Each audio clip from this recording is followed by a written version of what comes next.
महाराजांनी सगळ्या जाती धर्माच्या लोकांना एकत्र घेऊन काम केलेले आहे.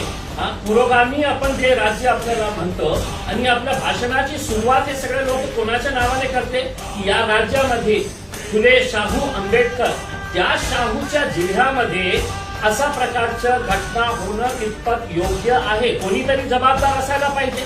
पोलीस असेल तर ते एसपीला सस्पेंड करा, कलेक्टर असेल तर त्या कलेक्टरला सस्पेंड करा.